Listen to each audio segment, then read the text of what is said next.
So thank you for coming again. නැවතත් ඔබගේ පැමිණීම ගැන ඔබ ස්තුති කරනවා. மறுபடியும் உங்களுடைய வருகைக்காக நாங்கள் நன்றி செலுத்துகிறோம். And thank you for spending your time here. ඔබගේ කාලය අප සමග වැය කිරීම ගැන අප ස්තුති කරනවා. உங்களுடைய நேரத்தை எங்களோடு கூட செலவழிப்பதற்காக உங்களுக்கு நன்றி செலுத்துகிறோம். Time is very valuable. කාලය ගොඩාක් වටිනවා. நேரம் என்பது மிகவும் அது விலையேற பெற்றது. Because we cannot buy time with money. මක්නිසාද කාලය අපිට මුදල් වලින් ගන්නට බෑ. ஏனென்றால் எங்களுக்கு இந்த நேரத்தை பணம் கொடுத்து வாங்க முடியாது. When the 2020 February 24 pass, there will be no more 2020 February. විශ්යාන්තර පෙබරවාරියේ පසු වුණාට පස්සේ ආයි ඒ දවසක් අපිට එන්නේ නැහැ. 2020 ஆண்டிலே பிப்ரவரி 24 கடந்து போன பின்பு மறுபடியும் அதை எங்களால் வாங்க முடியாது. That's why I'm telling you this moment is very important. ඒ නිසා තමයි මම සඳහන් කරන්නේ මේ අවස්ථාව ගොඩාක් වැදගත්. அதனால தான் நான் உங்களுக்கு சொல்கிறேன் இந்த சந்தர்ப்பமானது மிகவும் முக்கியமானது. And I hope you not to waste your time A here. නිසා ඔබගේ කාලය නාස්ති කරන්න එපා. ஆனபடினாலே உங்களுடைய நேரத்தை நீங்கள் வீணாக செலவழிக்க வேண்டாம். Please focus on what the Bible said to us. ශුද්ධ ලියවිල්ලේ අපිට පෙන්වන්නේ කුමක්ද කියලා ඔබ හොඳට බලන්න. பரிசுத்த வேதாகமம் எங்களுக்கு எதை காண்பிக்கிறது என்று நீங்கள் அவதானமாக கவனியுங்கள். We have to say yes everything according to the Bible. ඔව් ශුද්ධ ලියවිල්ල අනුව ඔව් එසේමයි ඔව් කියලා අපි පිළිගන්න අවශ්‍යයි. வேதாகமத்துக்கு கூடாக எல்லாம் ஆம் அப்படியே இருக்கிறது என்று நாங்கள் ஏற்றுக்கொள்ள வேண்டும். Because word is God. මක්නිසාද වචනය දෙවියන් වහන්සේව සිටිනවා. ஏனென்றால் அந்த வார்த்தை தேவனாக இருக்கிறது. If we deny what the Bible said to us, we denying our God. බයිබලයේ තිබෙන ශුද්ධ ලියවිල්ලේ තිබෙන කාරණා ප්‍රතික්ෂේප කරනවා නම් අපි දෙවියන් වහන්සේවයි ප්‍රතික්ෂේප කරන්නේ. நாங்கள் வேதாகமத்தில் இருக்கிற காரியங்களை வார்த்தைகளை நாங்கள் புறக்கணிப்போம் என்றால் நாங்கள் தேவனை புறக்கணிக்கிறவர்களாக இருக்கிறோம். Let's see 1 John 2:22. එක යොහන් 2:22 බලමු. 1 யோவான் 2ஆம் அதிகாரம் 22வது வசனத்தை நாங்கள் பார்ப்போம். Who is the liar? It is the man who denies that Jesus is the Christ. Such a man is the Antichrist. He denies the Father and the Son. එක යොහන් 2:22 සඳහන් කරනවා යේසුස් ක්‍රිස්තුස් වහන්සේ නෙවෙයි කියන තැනැත්තා මිස පුරුකාරයා වෙන කවුද? විරුද්ධ ක්‍රිස්තුස් මෙය.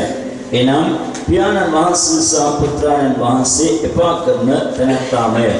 அங்கே 1 யோவான் 2ஆம் அதிகாரம் 22வது வசனம் சொல்லுகிறது, இயேசுவை கிறிஸ்து அல்ல என்று மறுதலிக்கிறவனே அல்லாமல் வேறு யார் பொய்யன்? பிதாவையும் குமாரனையும் மறுதலிக்கிறவனே அந்தி கிறிஸ்து என்று. Who is the Antichrist? කවුද මේ අන්තක්‍රිස්තු කියන්නේ? யார் இந்த அந்தி கிறிஸ்து? Who denies that Jesus is the Christ? යේසුස් වහන්සේ ක්‍රිස්තුස් වහන්සේ බව ප්‍රතික්ෂේප කරන තැනැත්තා. இயேசுவை கிறிஸ்து என்று மறுதலிக்கிறவனே அந்தி கிறிஸ்துவாய் காணப்படுகிறான். Who is the Antichrist? කවුද අන්තක්‍රිස්තු? யார் இந்த அந்தி கிறிஸ்து? Who says only Jesus? යේසුස් පමණක් කියන කෙනා. இயேசு மாத்திரமே என்று சொல்கிறவன் தான். Bible exactly said to us that Jesus is the Christ. ශුද්ධ බයිබලයේ පැහැදිලිව සඳහන් කරනවා යේසුස් වහන්සේ ක්‍රිස්තුස් වහන්සේ බව. பரிசுத்த வேதாகமம் எங்களுக்கு தெளிவாக சொல்லுகிறது இயேசுவே கிறிஸ்துவானார் என்று. That's why I yesterday told you that if somebody said only Jesus, Jesus, Jesus with the miracle, they actually follow other Jesus. ඒ නිසා තමයි මම ඔබට ඊයේ දවසේ ප්‍රකාශ කළේ යේසුස් යේසුස් යේසුස් කියලා ඔවුන් හාස්කම් මතම රැඳෙන්නව අය නම් ඔවුන් වෙන යේසුස් කෙනෙකුට තමයි නමස්කාර කරන්නේ. நான் அதனால் தான் நேற்றைய நாளிலே சொன்னேன், சிலர் இயேசு இயேசு இயேசு என்று அற்புதங்களுக்குள்ளே அவர்கள் தங்கி இருப்பார்கள் என்றால் அவர்கள் ஆராதிப்பது வேறொரு இயேசுவையாய் இருக்கும் என்று. 2 Corinthians 11:4. 2 කොරින්ති 11:4 2 கொரிந்தியர் 11ஆம் அதிகாரம் 4வது வசனம். For if someone comes to you and preaches a Jesus other than the Jesus we preached, or if you receive a different spirit from the one you received, or a different gospel from the one you accepted, you put up with it easily enough. මක්නිසාද එන්නව තැනැත්තේ අපි දේශනා නොකළ වෙන යේසු කෙනෙකු ගැන දේශනා කෙරේ නම් නොත් නුඹලා නොලබු වෙන ආත්මයක්වත් නුඹලා පිළි නොගත් වෙන ස්වාරක්ෂයක්වත් නුඹලා ඔහුගෙන් පිළිගන්නු නම් ඔහු ගැන ඉවසීම හොඳය. எப்படி எனில் உங்களிடத்தில் வருகிறவன் நாங்கள் பிரசங்கியாத வேறொரு பிரசங்கித்தானால், அல்லது நீங்கள் பெற்றிராத வேறொரு ஆவியையும் நீங்கள் ஏற்றுக்கொள்ளாத வேறொரு சுவிசேஷத்தையும் பெற்றீர்களானால் நன்றாய் சகித்திருப்பீர்களே.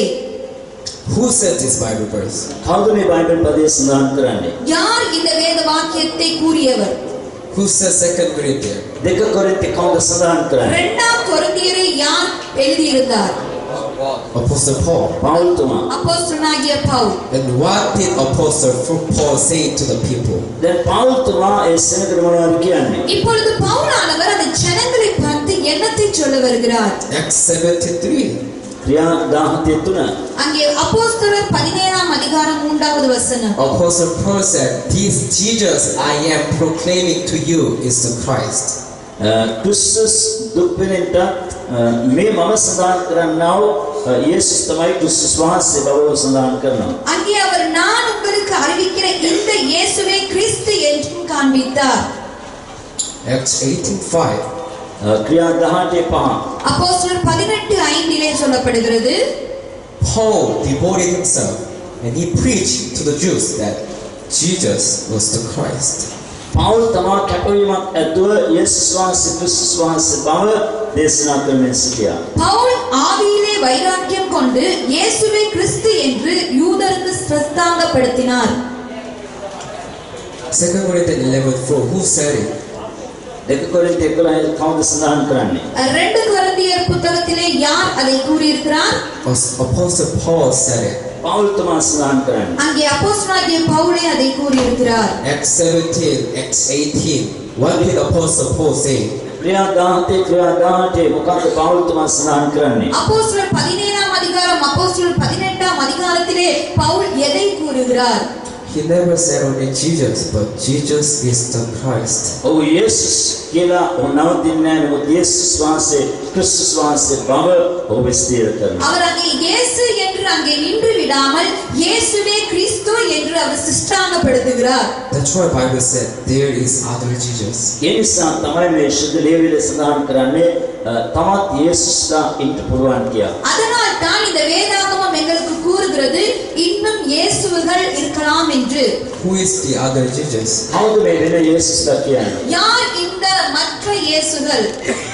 Our Jesus became Christ. අපේ යේසුස් ක්‍රිස්තුස් වහන්සේ ලෙස පරිවර්තනය වුණා. எங்களுடைய இயேசுவானவர் கிறிஸ்துவாக மாற்றமடைந்தார். But if you don't believe that Jesus became Christ, යේසුස් වහන්සේ ක්‍රිස්තුස් වහන්සේ බව පරිවර්තනය වීම ඔබ පිළිගන්නේ නැත්නම් இயேசு கிறிஸ்துவானார் என்பதை நீங்கள் ஏற்றுக்கொள்ளாவிடில் that is other Jesus. එනම් තවත් යේසුස් කෙනෙක්ව තමයි ඔබ පිළිගන්නේ. அப்படி என்றால் இன்னும் மற்றொரு இயேசுவை தான் நீங்கள் ஏற்றுக்கொள்கிறீர்கள். That is why 1 Corinthians 1:17. What did Apostle Paul say? 1 කොරින්ති 17 මොකද්ද එස්සානේ පෞල් තුමා සඳහන් කරන්නේ? அவர் 1 கொரிந்தியர் 1ஆம் அதிகாரம் 17வது வசனத்திலே என்னத்தை பவுல் கூறியிருக்கிறார்? 1 සඳහන්. For Christ did not send me to baptize but to preach the gospel, but with words of human wisdom, lest the cross of Christ be emptied of its power. මක්නිසාද ක්‍රිස්තුස් වහන්සේ මා යව්වේ බෞද්ධ කරන්ට නොවස් වාරන්ට දේශනා කරන්ට නමුත් ක්‍රිස්තුස් වහන්සේ කුරුසේ නිෂ්ඵල නොවන පිණිස වටින විඥානවන්තකමින්ද දේශනා කරන්නේ. ஞானஸ்தானத்தை கொடுக்கும்படி கிறிஸ்து என்னை அனுப்பவில்லை, சுவிசேஷத்தை பிரசங்கிக்கவே அனுப்பினார். கிறிஸ்துவின் சிலுவை வீணாய் போகாதபடிக்கு சாதுரிய ஞானமில்லாமல் பிரசங்கிக்கவே அனுப்பினார். Who sent Apostle Paul? කවුද පෞල් තුමාව යවන්නේ? யார் பவுலை அனுப்புகிறவர்? Did Apostle Paul say, Jesus sent me? පෞල් තුමා කියනවාද යේසුස් වහන්සේ මා යවුවා කියලා? பவுல் இந்த இடத்திலே சொல்கிறாரா இயேசு தான் என்னை அனுப்பினார் என்று? Or Apostle Paul said, Christ sent me? නැත්නම් අපොස්තල පෞල් කියනවාද ක්‍රිස්තුස් වහන්සේ මා යවුවා කියලා? இல்லாவிடில் அப்போஸ்தலர் பவுல் கூறுகிறாரா கிறிஸ்து என்னை அனுப்பினார் என்று? If somebody said, Jesus sent Apostle Paul, he is the liar. දැන් කවුරු හරි කියනවා නම් අපොස්තල පෞල්ව එව්වේ යේසුස් කියලා උරුකාරයි. இப்பொழுது யாராவது இயேசு தான் அப்போஸ்தலனாகிய பவுலை அனுப்பினார் என்று சொன்னால் அவர் பொய்யராக மாறுவார். Because Revelation 22 verse 19 said, එළිදලා පොතේ 22 19 සඳහන් කරනවා வெளிப்படுத்துதல் 22ஆம் அதிகாரம் 19வது வசனம் கூறுகிறது, If anyone takes words away from this book of prophecy, God will take away from him his share in the tree of life and in the holy city. යමෙක් දෙවියන් වහන්සේගේ වචනේ යමක් ආකරන්නේද දෙවියන් වහන්සේ ජීවන වෘක්ෂයේද ශුද්ධ නුවරින්ද ඔහුගේ කොටස ඉවත් කරනවා කියලා දෙවියන් වහන්සේගේ වචනේ කියනවා. ஒருவன் இந்த தீர்க்கதரிசன புஸ்தகத்தின் வசனத்தில் இருந்து எதையாகிலும் எடுத்து போட்டால் ஜீவ புஸ்தகத்தில் இருந்தும் பரிசுத்த நகரத்தில் இருந்தும் இந்த புஸ்தகத்தில் எழுதப்பட்டவர்களில் இருந்தும் அவனுடைய பங்கை தேவன் எடுத்து போடுவார் என்று அந்த வசனம் சொல்லுகிறது. Of course, it is very hard to understand the different Jesus and Christ in a day. ටිකක් අමාරු එක දවසකදී යේසුස් සහ ක්‍රිස්තුස් වහන්සේ කියනවා ඒ නාම දෙක අතර වෙනස තේරුම් ගන්නට. எங்களுக்கு ஒரு நாள் போதாது, அது கொஞ்சம் கடினமாக இருக்கும். இந்த இயேசுவுக்கும் கிறிஸ்துவுக்கும் இருக்கிற அந்த நாமத்தின் வித்தியாசங்களை நாங்கள் புரிந்து கொள்வதற்கு. Because 12 disciples, they didn't also understand. මේ යේසුස් වහන්සේගේ ගෝලයන්ට පවා මේක තේරුම් ගන්නට අපහසු වුණා. இயேசு கிறிஸ்துவின் சீசர்களுக்கும் இதை புரிந்து கொள்வது கடினமாக இருந்தது. That's why what did they do? ඒ නිසා ඒගොල්ලෝ මොනවද කරේ? ஆனபடினாலே அவர்கள் என்ன செய்தார்கள்? When Jesus died at the cross, the 12 disciples, they ran away. යේසුස් වහන්සේ කුරුසේ ජීවිතේ පූජා කළ මොහොතේදී ඔවුන් ඒ ස්ථානයේ හැංගෙන දුවන ස්ථානයේ සිට. அங்கே இயேசு சிலுவையிலே தன்னுடைய ஜீவனை பலியாக ஒப்புக்கொடுத்த நேரத்திலே அவர்கள் அனைவரும் பயந்து ஓடிப்போய் ஒளிந்து கொள்கிறார்கள். Don't get me wrong. I'm not separating Jesus and Christ. මා වර්ධව වටහා ගන්නවා මම යේසුස් සහ ක්‍රිස්තුස්ව මම වෙන් කරන්නේ නැහැ. நீங்கள் என்னை தவறாக புரிந்து கொள்ள வேண்டாம். நான் இயேசுவையும் கிறிஸ்துவையும் வேறு பிரிக்கவில்லை. I am telling you to believe that Jesus is the Christ. මම ඔබට කියන්නේ යේසුස් වහන්සේ ක්‍රිස්තුස් වහන්සේ බව පිළිගන්න කියලා. நான் உங்களுக்கு எதை சொல்ல வருகிறேன் என்றால் இயேசுவே கிறிஸ்து என்று நீங்கள் விசுவாசிக்க வேண்டும் என்பதையே. This is the very foundation of the scriptures. සුද්ධ ලියවිල්ලේ ඒ මුල් ආරම්භය මෙයයි. இதுதான் பரிசுத்த வேதாகமத்தின் அத்திவாரமாக காணப்படுகிறது. Word has meaning. ඒ වචනයට අර්ථයක් තිබෙනවා. அந்த வார்த்தைக்கு ஒரு அர்த்தம் உண்டு. Egg and eggplant, different meaning. අර ඊයේ දවසේ අපිට පෙන්වා කාර්යයට එක් සහ එක් ප්ලාන්ට් කියන්නේ බිත්තරය සහ ඒ වගේම නමක් ඇති නමුත් එකක් ඇවිල්ලා බිත්තරය අනිත් එක එළවලුවා. நாங்கள் நேற்றைய தினத்திலே உதாரணத்துக்கு சொன்னது போல egg and eggplant சொல்வது முட்டை, அதே போல eggplant சொல்வது அது ஒரு தாவரமாக இருக்கிறது. இது ரெண்டுக்கும் வித்தியாசம் உண்டு என்று சொல்லப்படுகிறது. Jesus and Jesus Christ is different meaning. යේසුස් සහ යේසුස් ක්‍රිස්තුස් වහන්සේ කියන්නේ වෙන අර්ථයක්.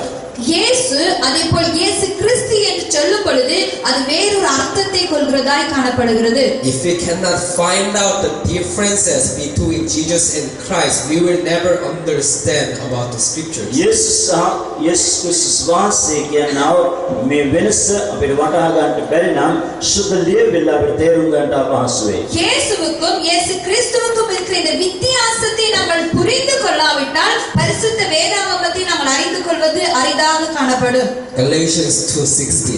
ගලාති 2:16 கலாத்தியர் 2ஆம் அதிகாரம் 16வது வசனம். Though that a man is not justified by observing the law, but by faith in Jesus Christ, so we too have put our faith in Christ Jesus, that we may be justified by faith in Christ, and not by observing the law, because by observing the law, no one will be justified. ගලාති 2:16 ස්වාමී යුදර වරුණ අපි යේසුස් ක්‍රිස්තුස් වහන්සේ කෙරෙහි ඇදහිල්ල කන කරන ලෙස ව්‍යවස්ථාව ක්‍රියා කන කරගෙන මිනිස්සේ ධර්මශීල නිලුව බව දැක ව්‍යවස්ථාව ක්‍රියාවලින් නොව ක්‍රිස්තුස් වහන්සේ කෙරෙහි ඇදහිල්ල කන කරගෙන ධර්මශීල කරන ලබන පිරිස ක්‍රිස්තුස් වහන්සේ කෙරෙහි අදහා ගැනීමක් නිසාද ව්‍යවස්ථාවේ ක්‍රියාවලින් කවර මිනිසෙක්වත් ධර්මශීල කරනු නොලබයි.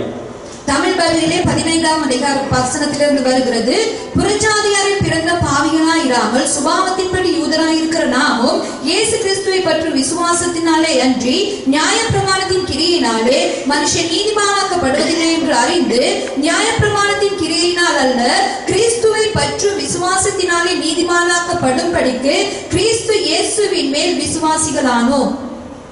Who wrote Galatians? කවුද ගලාති පොත ලිව්වේ? யார் இந்த கலாத்தி புத்தகத்தை எழுதினவர்கள்? Apostle Paul. පෞල්තුමා. அப்போஸ்தலனாகிய Pavul. Do you think Apostle Paul made mistake in this verse that Jesus Christ? මේ ස්ථානයේදී ක්‍රිස්තුස් යේසුස් ක්‍රිස්තුස් කියන නාමයේ කාරණා තුළ පෞල්තුමාට වැරදුනාද? இந்த இடத்திலே இயேசு கிறிஸ்து என்று பவுல் குறிப்பிட்டதில் ஏதாவது தவறு ஏற்பட்டதா? It has one meaning. ඒකේ එක අර්ථයක් තමයි තිබෙන්නේ. அதில் ஒரே ஒரு அர்த்தம் தான் உண்டு.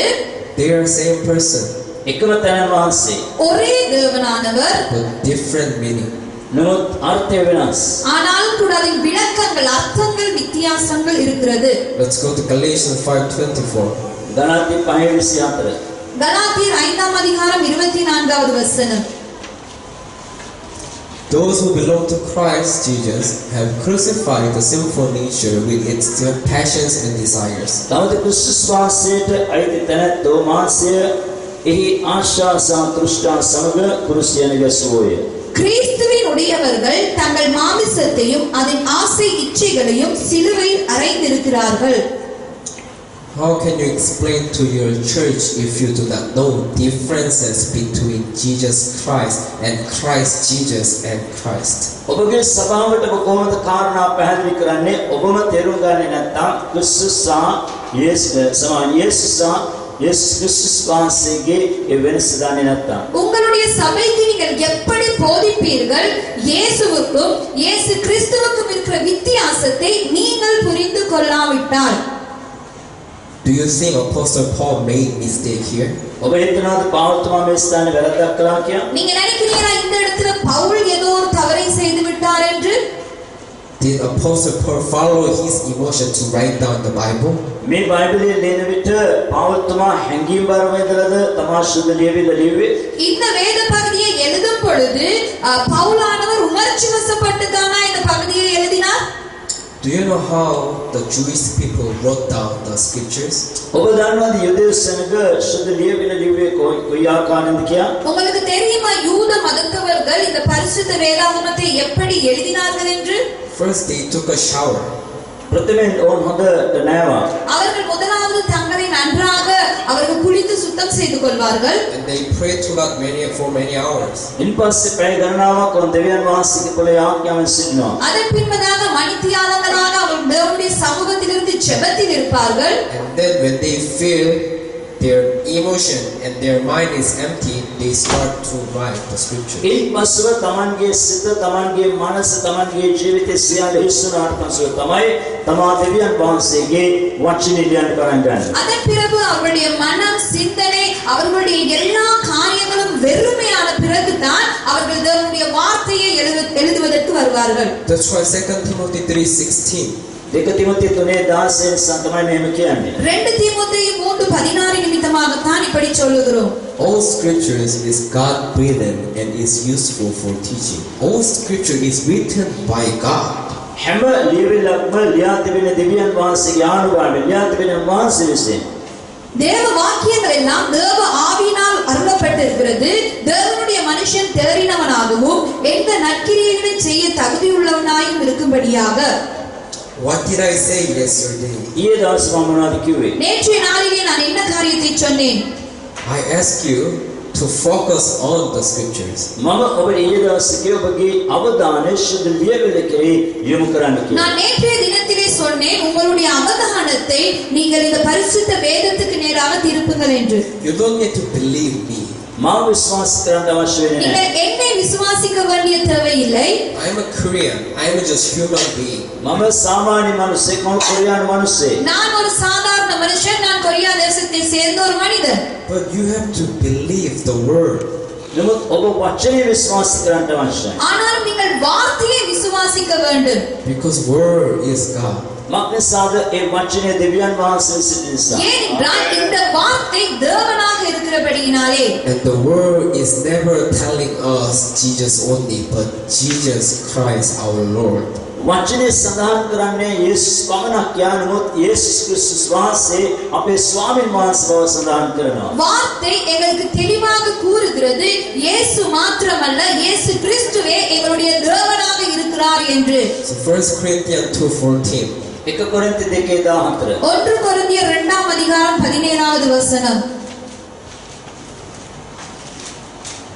The man without the Spirit does not accept the things that come from the Spirit of God, for they are foolishness to him, and he cannot understand them because they are spiritually discerned. නමුත් ධම්මික මනුෂ්‍ය දෙවියන් වහන්සේගේ ආත්මයන් වහන්සේ කාරණා පිළිනගනි.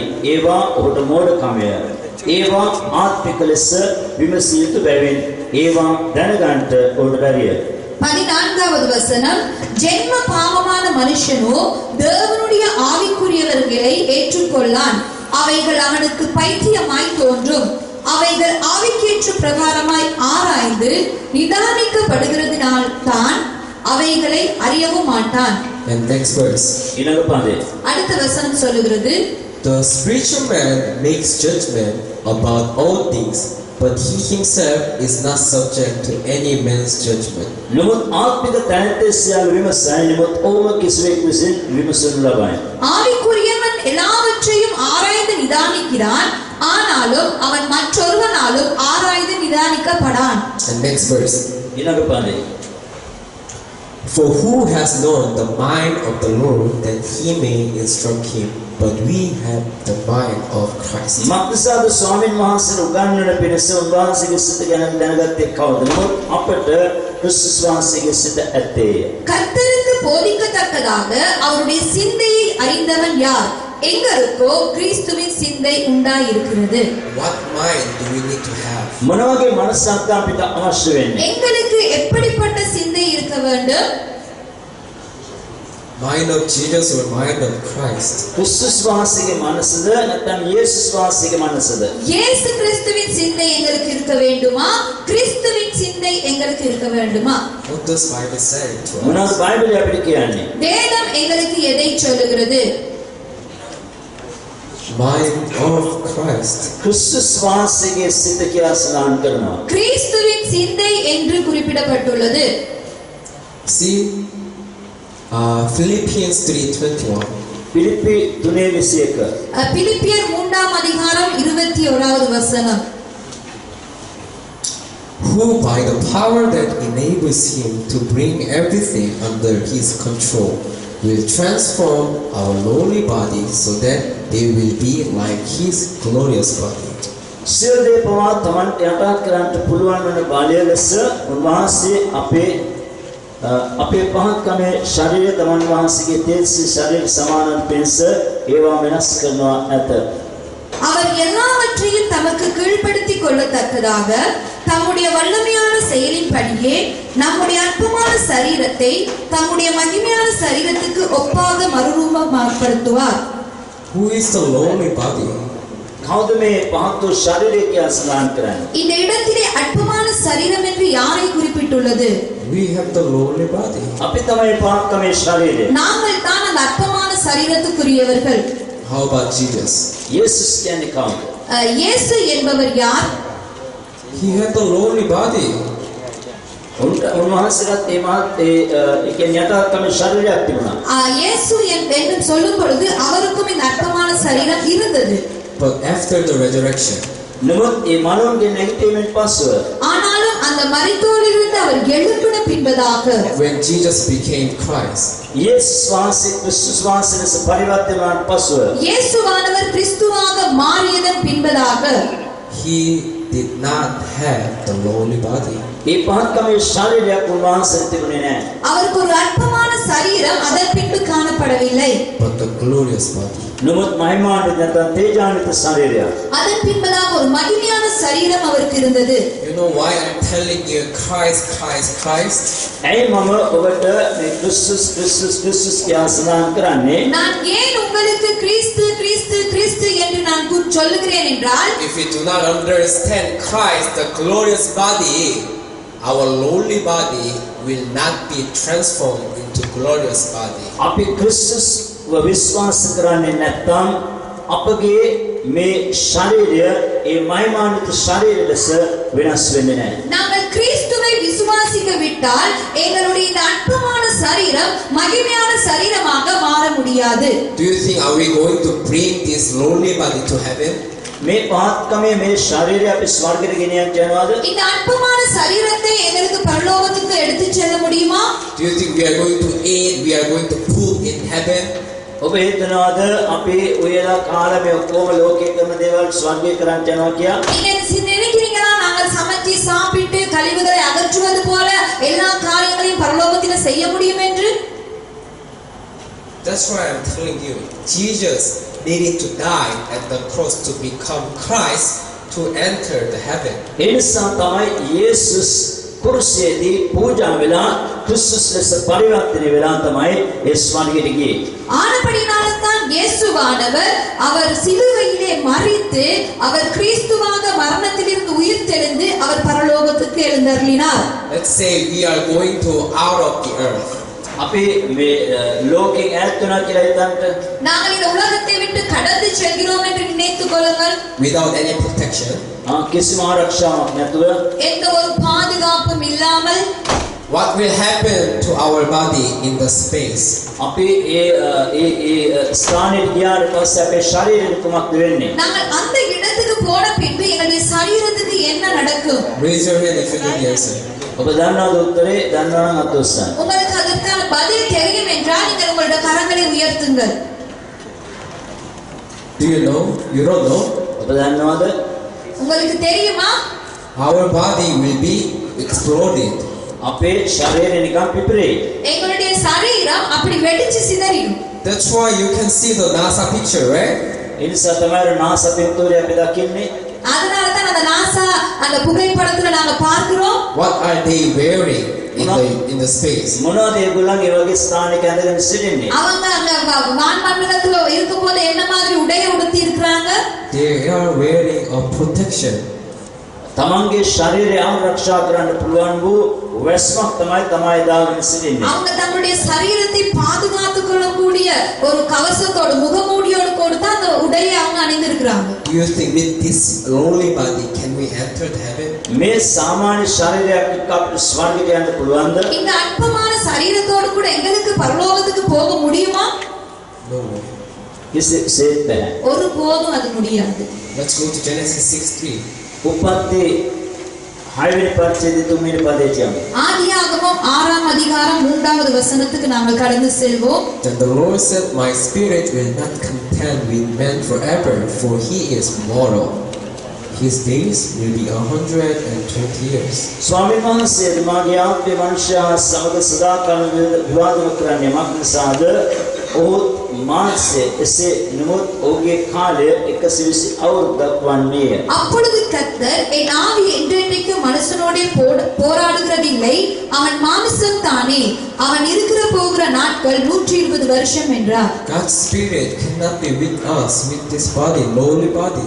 මේ ශරීරයත් එක්ක මේ පාංශු ශරීරයක් එක්ක දෙවියන් වහන්සේගේ ඒ උතුම් ආත්මය වහන්සේ තබන්නේ නැහැ. இந்த சரீரத்தோடு இந்த அப்பமாவ சரீரத்தோடு கூட அந்த ஆவியானவர் அங்கே போராடுகிறதில்லை. Our body is the full of evil thing. අපේ ශරීරය ගොඩාක් යහපත් කාරණා ඇතුළත් තිබෙනවා. எங்களுடைய சரீரத்திலே अनेक தீமையான காரியங்கள் காணப்படுகிறது. That's why even though nobody teaches the children how to lie, they know how to lie automatically. ඒ නිසා තමයි දරුවෙකුට අපි බොරු කියන්න උගන්වන්නේ නැහැ. නමුත් ඉබේ මේ දරුවා තුළ ඒක තිබෙනවා. அதனால் தான் ஒரு சிறு பிள்ளைக்கு பொய் சொல்ல நாங்கள் கற்றுக் கொடுப்பதில்லை, அந்த பிள்ளை தானாகவே பொய் சொல்ல ஆரம்பிக்கிறது. That's our nature. ඒක අපේ ස්වභාවය. அதுதான் எங்களுடைய இயல்பாக காணப்படுகிறது. That's why God said, "My spirit cannot be with you." ඒ නිසා තමයි ස්වාමීන් වහන්සේ කියන්නේ මගේ ආත්මය නුඹලා සමග තබන්නේ නැහැ කියලා. ஆனபடினாலே தான் தேவன் சொல்லுகிறார், என் ஆவி உங்களோடு கூட போராடுவதில்லை என்று. That's because this is our nature. මක් නිසාද මේක අපේ ස්වභාවය නිසා. ஏனென்றால் இது எங்களுடைய சுபாவமாக இயல்பாக இருக்கிறபடினாலே. Verse 5. 5 වෙනි පදේ. ஐந்தாம் வசனம் சொல்லுகிறது, The Lord saw how great man's wickedness on the earth had become, and the every inclination of the thought of his heart was only evil all the time. මනුෂ්‍යයාගේ දුෂ්ටකම පොළවේ මහත් බව ඔහුගේ සිතේ කල්පනාව කවර අරමුණක් නිරන්තරයෙන් නපුරව තිබෙන බවද ස්වාමීන් වහන්සේ දුසේක. மனுஷனுடைய அக்கிரமம் பூமியிலே பெருகினது என்றும் அவன் இருதயத்தின் நினைவுகளின் தோற்றம் எல்லாம் நித்தமும் பொல்லாதது என்றும் கர்த்தர் கண்டு. And next verse. ඊළඟ පදේ. அடுத்த வசனம் சொல்லுகிறது, The Lord was grieved that he had made man on the earth, and his heart was filled with pain. තවද ස්වාමීන් වහන්සේ පොළවේ මනුෂ්‍යයා සෑදූ බව තැවි තමන්ගේ සිතෙන්ම ශෝක වූසේක. தான் பூமியிலே மனுஷனை உண்டாக்குனதற்காக கர்த்தர் மனஸ்தாபப்பட்டார். அது அவர் இறுதி